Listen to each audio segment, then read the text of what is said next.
Welcome to another episode of the Midnight Investigator, where we take another alternative look at moments in history. Tonight's case file: Sarajevo, Bosnia, 1914. We all know the story of Archduke Franz Ferdinand, his assassination, and the start of World War I. But do we really know the real story? The Midnight Investigator will examine an alternative, one that might just make you think, was World War I planned? First, let's look at the scene. The date is Sunday, June 28, 1914, the place Sarajevo, Bosnia. The time, late morning, with the fatal shots fired around 11 o'clock. Archduke Franz Ferdinand, the heir to the Austro-Hungarian throne, is in town to inspect military exercises and show the flag in a tense, recently annexed province. This is the story we all know. On that day, the Archduke and his wife Sophie visited Sarajevo. Along the route, a conspirator named Vabranovia threw a bomb at their car, but it bounced off and exploded under another vehicle, injuring several people. After this failed attack, officials decided to change the route for safety, but nobody clearly told the driver. He later turned onto the original street by mistake. The car then stopped to reverse, pulling up right beside Gavrilo Princip, who stepped forward and fired 2 shots, killing Franz Ferdinand and Sophie, and triggering the crisis that led to World War I. Now, let's look at the people involved. Archduke Franz Ferdinand was the heir, pushing for reforms that threatened hardliners. He was conservative but also supported giving Slavs more say in the empire. His wife Sophie was despised by the royal court for not being of equal rank.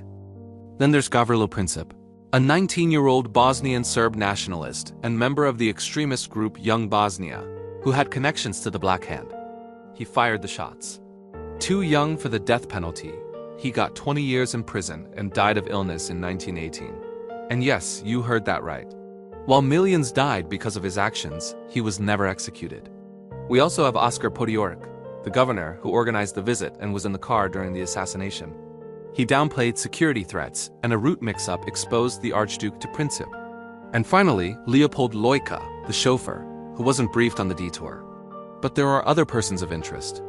Emperor Franz Joseph I, the long-reigning ruler of Austria-Hungary and the Archduke's uncle. He personally disliked and distrusted his nephew. He resented the Archduke's marriage to Sophie and made sure she had a lower status at court. Their poor relationship meant Franz Ferdinand had very little real influence in Vienna. Then there's Nikola Pasic, the Serbian prime minister. He's believed to have sent a vague warning to Vienna that an attempt on the Archduke's life might happen, but without giving any names or details.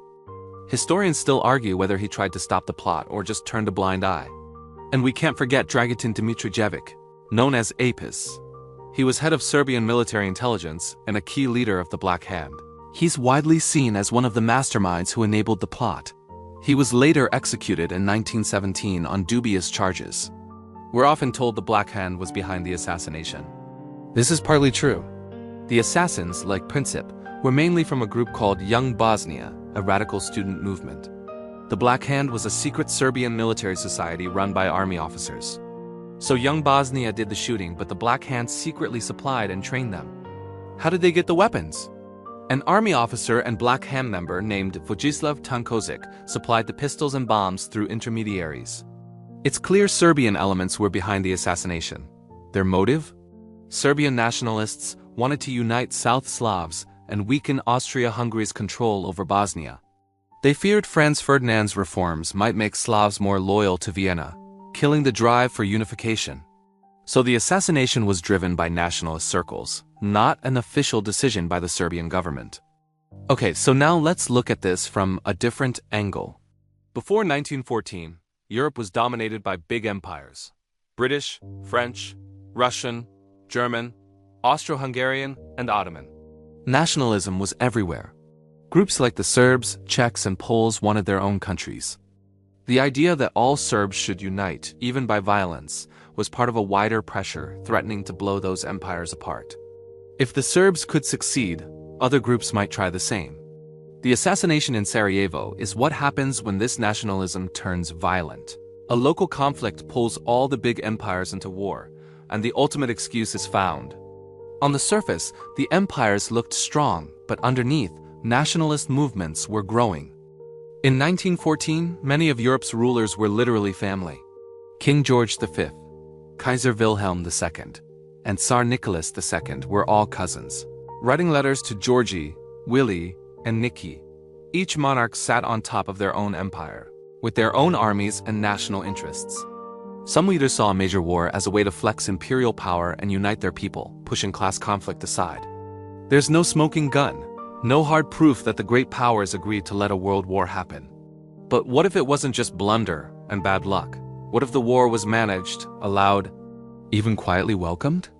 What if the empires didn't just sleepwalk into disaster? What if they walked in with their eyes open? Just before 1914, Europe was split into two hostile blocs: Germany, Austria, Hungary versus France, Russia, Britain. They were all eyeing each other with suspicion. In 1912 and 1913, the Balkan states fought two brutal wars, first to drive out the Ottoman Empire, then to tear at each other over the spoils. By 1914, the whole region was wired for one more spark. Sarajevo provided it, the perfect battlefield for old grudges and unfinished scores. Now that we have established that the major powers were in dialogue before the event, let's go back to June 28, 1914. First, there's a failed assassination attempt on the day. Any right-minded person would have called the visit off. But for some reason, they decide to go ahead with the tour. Oskar Podiorik, who organized the visit, changes the route, which, by the way, had been published in local newspapers days before. Everyone is told about the route change, except the driver, Leopold Loika, who is sitting right next to Podiorik with the Archduke and his wife in the back. Loika turns off the main road, the Apple Key, as he thought was planned. Podiorik tells him this is the wrong way and to continue down the Apple Key. Loika stops the car, tries to reverse, and stalls. And it just so happens that this is where Gavrilo Princip is standing, not to buy a sandwich. That's an urban myth. He was just standing there when, by sheer chance, the Archduke's car took the wrong turn and stopped right in front of him. He takes his gun, and the rest is history. The Archduke is hit in the neck, fatally wounded. Sophie is shot in the abdomen. Remember, those rumors that said she was pregnant, which meant that with those shots, any future heirs were eliminated as well. The time, according to eyewitnesses, is 11 o'clock in the morning. The car had turned into Franz Joseph Street, named after the very uncle who despised him. The Archduke dies beneath his very name on that sign. These shots lit the fuse of the First World War. And that war finally fell silent when the armistice came into force at 11 o'clock, on the 11th of November, 1918. Now, let's take a pause. Let's forget the events for just a moment, and let's take a good look at the car. In particular, let's take a look at the license plate.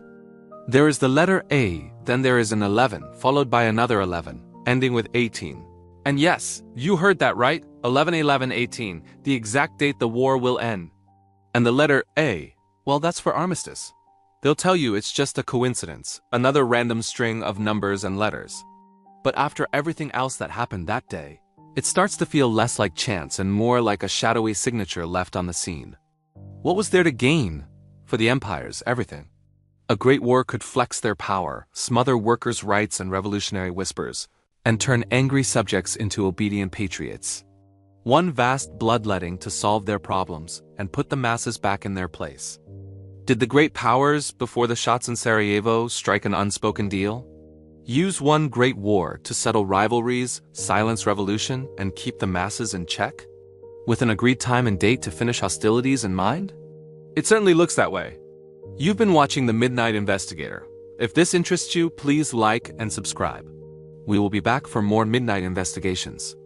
In the meantime, question everything. Don't let someone else do your thinking. Thank you.